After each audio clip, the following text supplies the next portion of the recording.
Hello friends, welcome to crypto the one stop solution. ये series है crypto news के बारे में। इस वीडियो में हम देखेंगे latest news from ccn.com। So the news title is optimism price prediction 2023 what is optimism OP question mark. तो इसको हम डिकोड करेंगे, इसका प्रिडिक्शन देखेंगे। That is the coin name is optimism. तो चलिए शुरू करते हैं।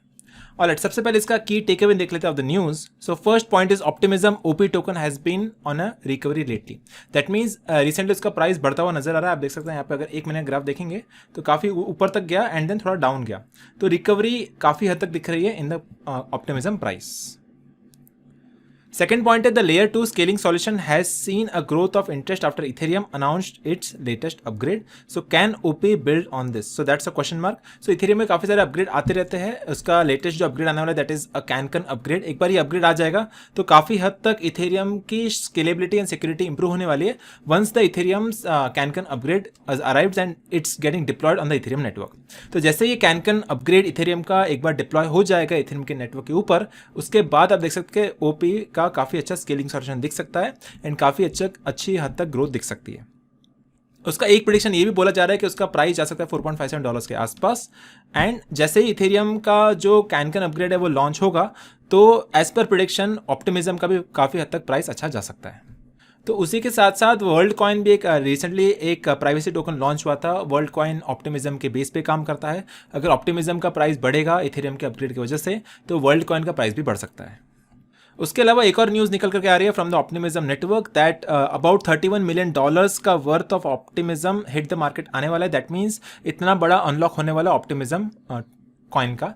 तो फॉर एग्जांपल आप टोकन अनलॉक की वेबसाइट पे आप जाके देख सकते हैं कि ऑप्टिमिज्म कॉइन है, उसका जो कॉइन का अनलॉक आएगा कब आएगा, कितने टाइम के बाद आने वाला है। एक बार उसका अनलॉक आएगा तो अनलॉक आने के बाद कितने नंबर ऑफ टोकन्स अनलॉक होने वाले।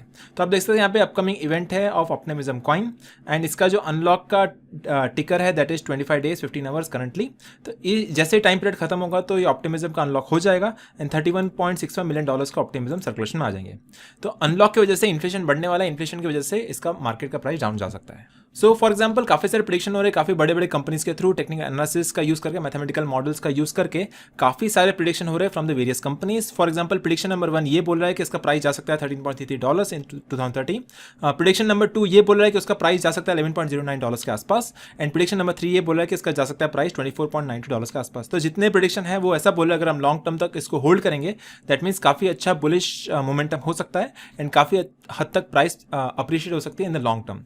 सो तीनों के तीनों प्रेडिक्शन ऐसा बोल रहे हैं कि हमें इस टोकन को होल्ड करना चाहिए फॉर द लॉन्ग टर्म। तो अगर मैं सपोज 1 साल का ग्राफ देखता हूँ फॉर द ऑप्टिमिज्म प्राइस, इसका प्राइस चला था लगभग 0.68 के आसपास एंड देन इसका प्राइस हाई गया 1.31 के आसपास, देन इसने सपोर्ट क्रिएट किया एट अबाउट $0.78 के आसपास। इसका ऑल टाइम हाई रहा है $3.09 के आसपास एंड देन अभी ट्रेड हो रहा है $1.31 के आसपास। उसका जो मार्केट कैप है वो चल रहा है $1.2 बिलियन का। सो काफ़ी अच्छा मार्केट कैप आप देख सकते हैं। मार्केट कैप काफ़ी हद तक बढ़ रहा है तेज़ी से एंड इसका प्रेडिक्शन ये बोल रहा है कि मार्केट कैप बढ़ता ही रहेगा, लेकिन इसके अनलॉक के आने की वजह से इसका मार्केट कैप बढ़ेगा फिर भी इसका प्राइस इतना अप्रिशिएट नहीं होगा बिकॉज इसके अंदर अनलॉक आते रहते हैं, काफ़ी हद तक इन्फ्लेशन होता रहता है एंड इसका मैक्स सप्लाई लिमिटेड नहीं है। अगर मैक्स सप्लाई लिमिटेड नहीं है तो इन्फ्लेशन की वजह से भले ही मार्केट कैप बढ़ रहा है इसका प्राइस इतना अप्रिशिएट नहीं होगा because of the inflation. So next data point निकल के ये आ रहा है following that OP drop down it's suffered in the aftermath of the United states securities and exchange commission sewing the Binance and Coinbase crypto exchanges on June 10 crypto.com announced that it was going to suspend its US institutional operation and OP fell to $1.05। So basically securities and exchange commission एक बहुत बड़ा firm है जो सारे के सारे ETFs को approve करने वाला है। तो SEC ने काफ़ी सारे केसेस फाइल किए थे बाइनेंस और कॉइनबेस के अगेंस्ट में जो बड़े बड़े क्रिप्टो एक्सचेंजेस है वर्ल्ड के। तो इस केसेस की वजह से इन्होंने ये बोला था कि काफ़ी सारे टोकन्स है जो सिक्योरिटी के अगेंस्ट में आते हैं जो कमोडिटी नहीं है, तो उसके वजह से ओपी का प्राइस काफ़ी हद तक गिर चुका था दैट केम डाउन टू $1.05 के आसपास। तो केसेस और लड़ाई की वजह से, लीगल बैटल की वजह से between SEC and Binance and Coinbase, तो उसकी वजह से ओपी का प्राइस भी काफ़ी हद तक डाउन जा चुका है। सो फॉर एग्जाम्पल यहाँ पे आप प्राइस चार्ट देख सकते हैं। हमने यहाँ पे 2 ट्रेंड लाइंस को भी ड्रॉ किया है। सो सपोर्ट पे यहाँ पे 2 ट्रेंड लाइंस है एंड रेजिस्टेंस पे यहाँ पे ट्रेंड लाइन है। तो यहाँ पे आप देख सकते हैं कि सपोर्ट से बाउंस बैक ले रहा है एंड यहाँ पे ब्रेकआउट होने की तैयारी है। तो इस हिसाब से हम देखें अगर ट्रेंड लाइन को सपोर्ट करता है दैट मीन्स इसका प्राइस बुलिश रहने वाला है इन द शॉर्ट टर्म। उसके अलावा we have some recent updates from optimism. Optimism has been some pretty notable developments recently. First, the announcement that Worldcoin would be based on the platform saw an upturn of interest. Not only that, but Ethereum's recent announcement of its CanCon update meant that more people took an interest in the layer 2 platforms. So जैसे ही Ethereum का CanCon update आने वाला है, उसके बाद आप देख सकते हैं कि Ethereum की डिमांड बढ़ेगी. लेयर 2 सॉल्यूशन जो बिल्ड हुआ Ethereum नेटवर्क के ऊपर, उसकी भी डिमांड बढ़ेगी. तो उस तरह से ऑप्टिमिज्म दैट इज OP, उसका भी काफ़ी हद तक प्राइस अप्रिशिएट हो सकता है. लेकिन सबसे बड़ा इसमें चैलेंज ये है कि इथेरियम पहले प्रूफ ऑफ वर्क पे काम कर रहा था. दैट मीन्स उसकी जो माइनिंग हो रही थी, ब्लॉक्स का रिवॉर्ड जनरेशन हो रहा था, ब्लॉक सॉल्विंग हो रहा था, वो ग्राफिक कार्ड्स और एसिक माइनर्स के थ्रू हो रहा था. That is proof of work. लेकिन अभी इथेरियम ने ट्रांजिशन लिया है from proof of work to proof of stake. So proof of stake की वजह से एक कंसेंसस मैकेनिज्म डेवलप हुआ है लास्ट ईयर.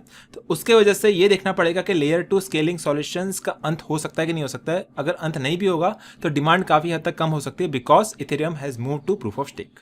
अभी हम देख लेते हैं how optimism works. So optimism uses something called optimistic rollups to verify the transaction. This means that the transaction are treated as being valid with all verification taking on the blockchain.